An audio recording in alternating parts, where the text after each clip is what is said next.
नमस्कार, world news में आपका स्वागत है। तो जैसा कि आप जानते हैं कि 20 जनवरी को अमेरिका की सत्ता की कमान डोनाल्ड ट्रंप के हाथ में आ जाएगी। लेकिन इससे पहले ही ट्रंप के बयानों ने पूरी दुनिया को टेंशन में डाल दिया है। एक बार फिर उन्होंने दूसरे देशों पर अमेरिका का कब्जा बढ़ाने की बात कही है, जिसके बाद से मेक्सिको से लेकर कनाडा तक सभी देश अपनी संप्रभुता को लेकर चिंतित दिखाई दे रहे हैं और अब उनकी तरफ से भी ट्रंप को करारा जवाब दिया जा रहा है। लेकिन मौजूदा हालात में सवाल ये उठ रहे हैं कि क्या ट्रंप के सत्ता में आते ही दुनिया में मचेगा कोहराम। इस पर हम विस्तार से करेंगे चर्चा, लेकिन आइए जरा उन खबरों को भी देख लें जिन पर आगे होगी बात।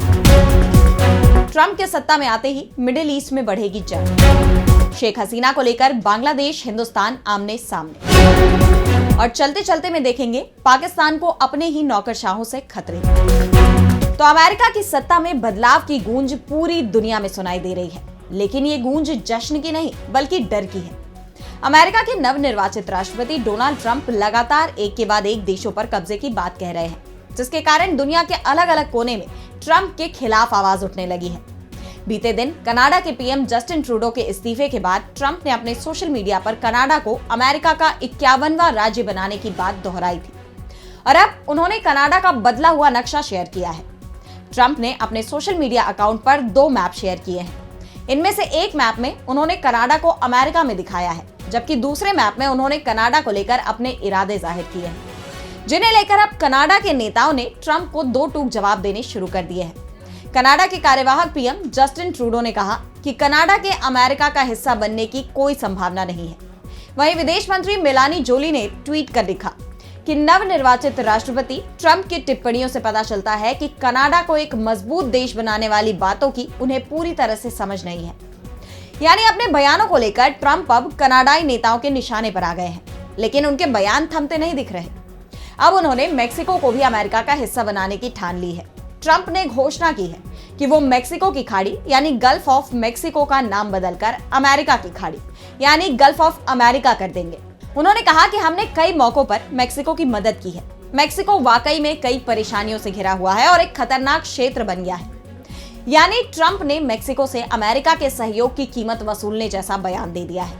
वो पहले ही ग्रीनलैंड और पनामा कैनाल को लेकर ऐसा बयान दे चुके हैं। हालांकि डेनमार्क ने ग्रीनलैंड की सुरक्षा बढ़ाते हुए ग्रीनलैंड पर उनका एकाधिकार बताया, तो पनामा के राष्ट्रपति ने भी पनामा कैनाल को लेकर ट्रंप को तीखे तेवर दिखाए हैं और साफ कर दिया है कि पनामा कैनाल केवल पनामा सिटी का है। लेकिन ट्रंप पीछे हटने को तैयार नहीं दिख रहे। ऐसे में जब उनसे पूछा गया कि क्या वो इन पर कब्जा जमाने के लिए ताकत का इस्तेमाल करेंगे, इस पर उनका जवाब चौंकाने वाला था। ट्रंप ने इस संभावना से साफ इनकार नहीं किया, लेकिन हामी भी नहीं भरी। उन्होंने कहा कि अभी हम इस पर आपको कोई जवाब नहीं दे सकते, लेकिन अपनी आर्थिक सुरक्षा को मजबूत करने के लिए हमें इनकी जरूरत है। इस बीच खबर यह भी आ रही है कि ट्रंप के बेटे जूनियर ट्रंप कुछ प्रतिनिधियों के साथ ग्रीनलैंड के दौरे पर जा रहे हैं।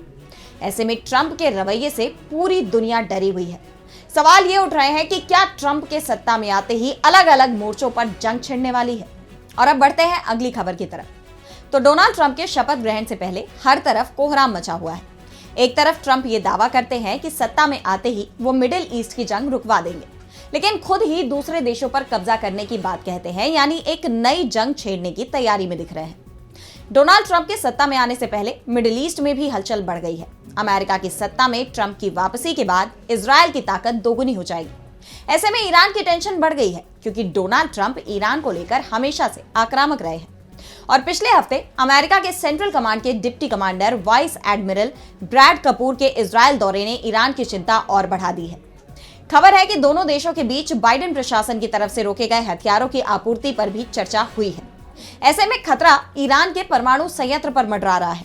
ट्रंप पहले ही ये कह चुके हैं कि ईरान के मामले में वो कोई भी कार्रवाई करने से इनकार नहीं करते हैं। वहीं ईरानी विदेश मंत्री अब्बास अराक्ची ने भी कहा है कि साल 2025 ईरानी परमाणु मुद्दे के लिहाज से काफी महत्वपूर्ण होगा। ईरान को लगता है कि डोनाल्ड ट्रंप की सत्ता में वापसी इजराइल को काफी मजबूत कर देगी। इन हालात में ईरानी सेना और Islamic revolutionary guards corps IRGC ने मध्य ईरान में नतांज परमाणु सुविधा के पास एक संयुक्त हवाई रक्षा अभ्यास किया। इस दौरान ईरान के एयर डिफेंस यूनिटों ने दुश्मन के मिसाइल और लड़ाकू विमानों को मार गिराने का अभ्यास किया। वहीं हमास और इजराइल युद्ध को लेकर भी ट्रंप का बयान सामने आया है। उन्होंने हमास को चेतावनी दे दी है कि अगर उनके पदभार ग्रहण करने तक हमास ने इजराइल के बंधकों को नहीं छोड़ा तो सब कुछ बिगड़ जाएगा। ट्रंप ने कहा कि कहर टूट पड़ेगा अगर बंधकों को रिहा नहीं किया गया। मैं समझौते के बीच में नहीं आना चाहता, लेकिन अगर मेरे शपथ ग्रहण से पहले वो नहीं लौटे तो मिडिल ईस्ट में नर्क के दरवाजे खुल जाएंगे। यानी एक तरफ ट्रंप हमास पर बंधकों की रिहाई का दबाव बना रहे हैं, तो दूसरी तरफ इजरायल में हथियारों की आपूर्ति बढ़ा रहे हैं, जिसे लेकर कई तरह के सवाल खड़े हो रहे हैं। और अब अगली खबर में बात खराब होते हिंदुस्तान और बांग्लादेश के रिश्तों की। तो बांग्लादेश में तख्तापलट के बाद से दोनों देशों के बीच जो तनाव शुरू हुआ वो खत्म होता नहीं दिख रहा, बल्कि पूर्व पीएम शेख हसीना को लेकर दोनों देश अब आमने सामने दिखाई दे रहे हैं। बांग्लादेश ने हिंदुस्तान से शेख हसीना के प्रत्यर्पण की मांग की है, लेकिन हिंदुस्तान ने इस पर अब तक कोई आधिकारिक जवाब नहीं दिया है। ऐसे में बांग्लादेश की बौखलाहट बढ़ती जा रही है। यूनुस सरकार शेख हसीना के खिलाफ एक के बाद एक मुकदमे दर्ज कर रही है। हाल ही में बांग्लादेशी कोर्ट की तरफ से हसीना के खिलाफ एक और अरेस्ट वारंट जारी किया गया था और अब उनका पासपोर्ट रद्द कर दिया गया है। ये कदम उन आपराधिक मामलों की कड़ी में आया है जिसमें शेख हसीना और उनके समर्थकों के नाम शामिल हैं। बांग्लादेश में हसीना की वापसी की बढ़ती मांग के बीच हिंदुस्तान ने भी सख्त रवैया अपनाया है। हिंदुस्तान ने शेख हसीना के वीजा को बढ़ा दिया है ताकि उनके हिंदुस्तान में रहन सहन को सुगम बनाया जा सके। साफ है, हिंदुस्तान हसीना के प्रत्यर्पण के लिए तैयार नहीं है। इस बीच बांग्लादेशी मीडिया का बड़ा दावा सामने आया है। रिपोर्ट में दावा किया गया है कि बॉर्डर गार्ड बांग्लादेश यानी बीजीबी ने हिंदुस्तान की 5 किलोमीटर भूमि पर कब्जा कर लिया है। कुछ दिन पहले ही बांग्लादेश सरकार के सलाहकार मोहम्मद यूनुस ने सेना को जंग के लिए तैयार रहने के निर्देश दिए हैं। इस बीच मीडिया के इस दावे ने हड़कंप मचा दिया है। हालांकि हिंदुस्तान की तरफ से बीएसएफ ने बीजीबी के कब्जे के दावे को खारिज कर दिया है, लेकिन एक बात तय है कि दोनों देशों के बीच तनाव काफी बढ़ गया है। ऐसे में हिंदुस्तान बांग्लादेश के सीमावर्ती इलाकों में भी तनाव पसरा दिखता है। हिंदुस्तान बांग्लादेश के त्रिपुरा से लगी सीमा पर स्थित है कालीपुर गांव। महज 40 परिवार की आबादी वाले इस गांव के लोगों के जीवन में पहले तक सब कुछ सामान्य था, लेकिन अब यहाँ बीएसएफ की कड़ी निगरानी है और डर का माहौल है। उनका कहना है कि हमें बॉर्डर इलाके में काफी मुश्किल में रहना पड़ रहा है। अभी बहुत तनाव है, हम डर के साए में रात बिता रहे हैं।